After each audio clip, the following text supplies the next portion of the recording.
Hello to my Year 7 groups. I'm back again. It's Mr. Reed with another extension task. This is entirely voluntary task. If you've done the basic Piet Mondrian investigation, that's fine. If you want to delve a little bit further though and produce more of an immersive investigation, which I was referring to in the last video, which I always find is best if you try the techniques and the thoughts and the ideas of the artists themselves and do what they tried to do, you will discover more about what was their intention and why they did it and why it's important. So we're looking at Piet Mondrian. Here he is. This is a postcard book of Piet Mondrian's work. So quick flick through.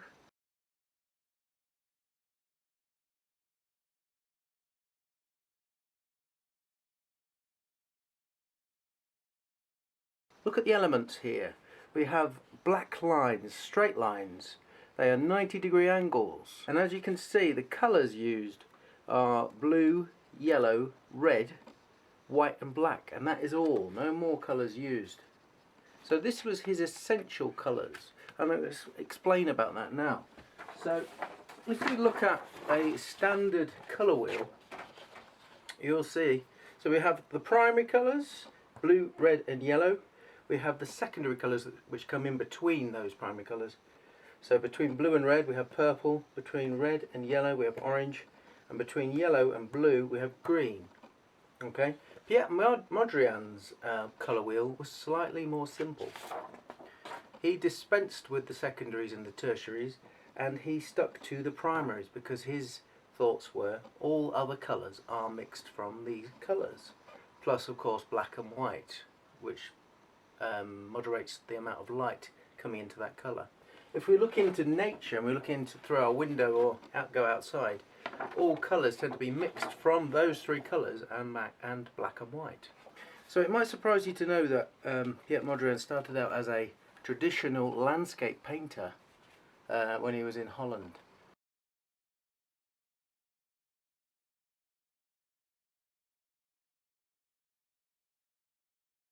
And it might surprise you enough even more to know that these grids were based on landscapes.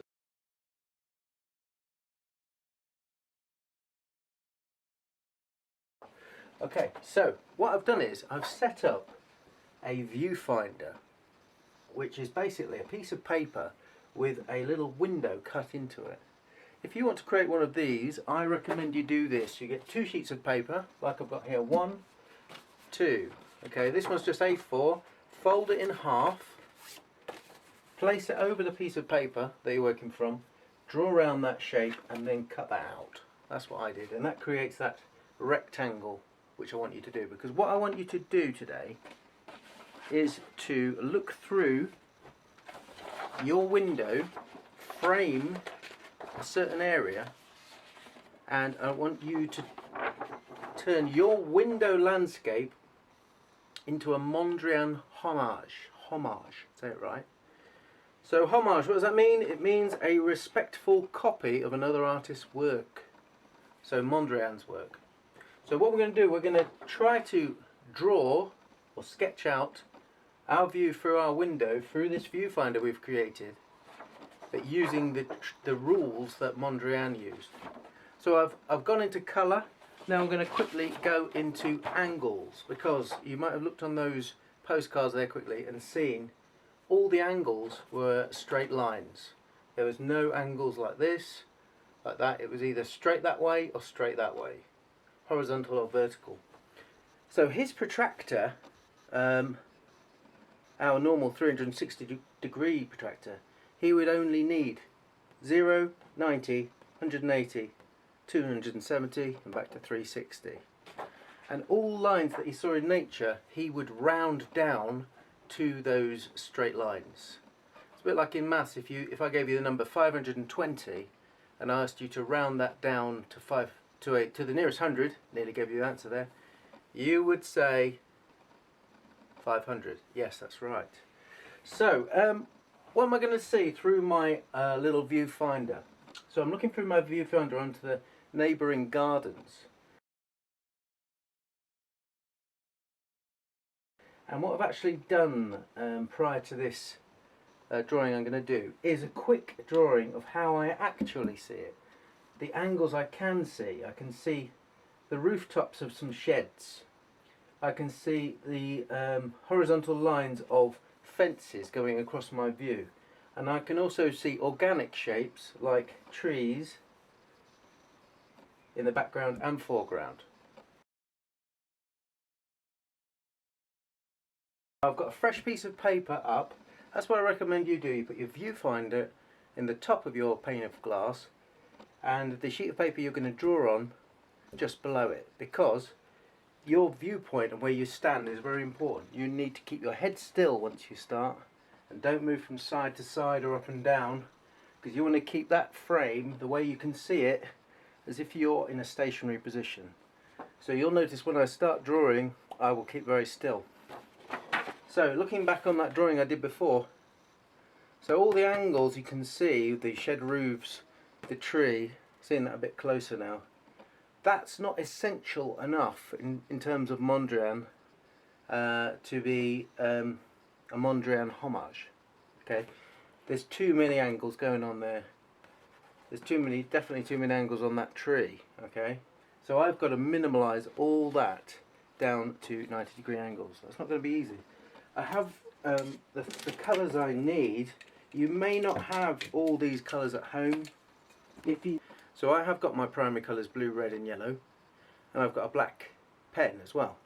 I'm not going to start by drawing with pen though, because what if I make a mistake? Okay, and you notice these Mondrian images, they don't really allow for mistakes. There's no scribbles or lines going over the edge.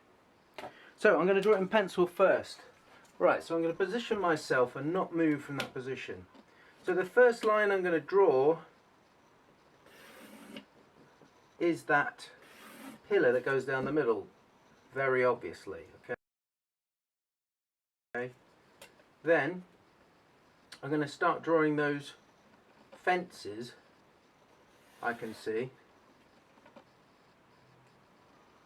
I've got to kind of keep the positioning, the distance apart, as close to life as possible, but I've got to stay either horizontal or vertical. That's the tricky bit of this. So I can see that the fences are receding into the distance, so they're getting narrower as they go back. So that allows me to kind of show perspective in that way, because it's getting slightly smaller as it recedes.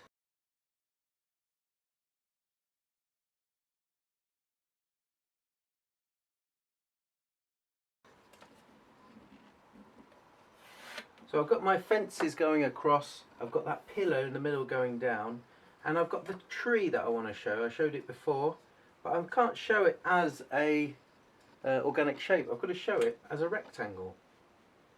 So I'm going to draw a square round about where that tree goes, and the shed that goes next to it is going to be another square.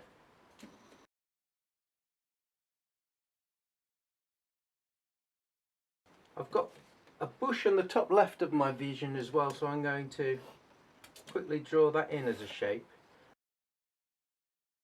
And those shapes, so the tree, the bush in the background, and a couple of the fences which are quite brown, I'm going to add colour to those. So the fences are quite reddish brown, I'm going to make them red, because that's kind of rounding it to the nearest colour. And the green, what would you round it to, yellow or blue? I think I might round the front one to yellow and the back bush to blue, because the back bush is darker. So do you see kind of how that's working? So I've taken my sheet of paper off the pane of glass, and I'm now going to finish this off with Sharpies. You can use felt tip pens, colouring pens, anything you like really, but just make sure you use your ruler throughout to make sure that those angles and those lines are crisp. So I'm starting off with that grid that I've created from the lines of the fences and the sheds. I've got that pillar that was in the foreground. It wasn't a pillar actually, it was the window frame in front of me, but it blocked me out a bit. And this rectangle is going to be yellow because I was rounding it to the nearest colour from green. I can't use green because green is a secondary colour. And this area here was going to be another area of bush, so I was going to round that to blue because it was a slightly bluer green. So, and also some of the fences I wanted to do in red.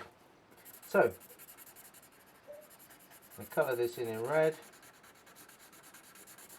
When you go about this though, do this as neatly as you can. This is going to be an interesting project to show your parents. They'll be like, they'll look at it and they'll think, what on earth is this about? But you can just tell them, you know, you used the method behind the work that Mondrian used, and Mondrian was a hugely influential artist. His methodology led to minimalism. It was pre-minimalism, and he actually was an interesting character because he was a future thinker. He believed in utopia. He believed in a perfect society. Minimalism isn't quite the same. Minimalism is a little bit less of a belief system. So I've got a red fence there, and I've got this area where my tree is going. And you're saying, what tree? There's no tree there, sir. No, it's just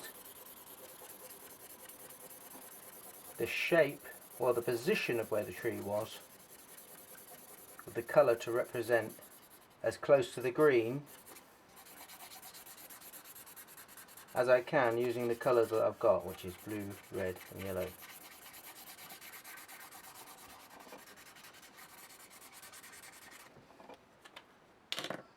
And this bush area in the back I spoke about.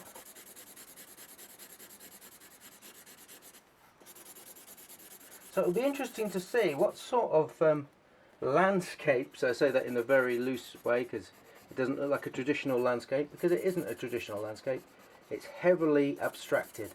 But it'll be interesting to see what you come back with. You know, is your back of your garden or your view from your window similar to mine? Has it got more horizontal lines or more vertical? If you're living next to the stump, for instance, you'll have a lot more vertical lines. Maybe you'll want to do it as a portrait format rather than this landscape like I'm doing. But I've got the benefit of those fences receding off, so I've got lots of horizontal lines leading back. And hey presto, it's a little bit crude for Piet Mondrian, but that is my homage to Piet Mondrian in my landscape through my window. See you all later.